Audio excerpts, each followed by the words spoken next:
गुरुकुल की जो परंपरा थी वो अलग थी, वो विद्या ग्रहण करने की थी। कि हमारे यहाँ तो गुरु, जब शिष्य तैयार होता है तो गुरु स्वयं पहुंच जाता है। भक्ति योग मीरा को सिद्ध था।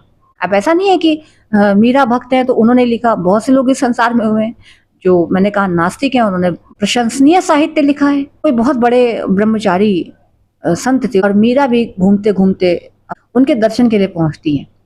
उनके शिष्य आते हैं और वो कहते हैं कि आप इस प्रांगण में प्रवेश नहीं कर सकती क्योंकि आप एक स्त्री हैं और ये ब्रह्मचारी का आश्रम है। लेकिन शायद मीरा उनसे ये कहती है कि आपके गुरु पुरुष हैं क्या? समंजस में पड़ जाता है और वो मीरा कहती है कि भाई मैं तो इस पूरे संसार क्या पूरे ब्रह्मांड में सिर्फ एक ही पुरुष को जानती हूँ जो पूर्ण पुरुष है, परम पुरुष है, पुरुषोत्तम है, और वो भगवान श्री कृष्ण।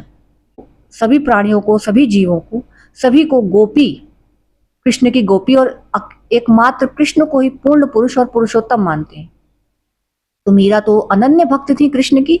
वो चेला अंदर जाता है और वो बताता है कि एक वो सन्यासी ने गुरुदेव ऐसा कह दिया।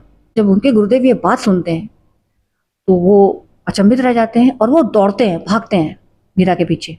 कि नदी जब बहती है तो जो नदी का गंतव्य होता है वो समुद्र होता है, नदी लौट के पीछे की ओर कभी नहीं जाती।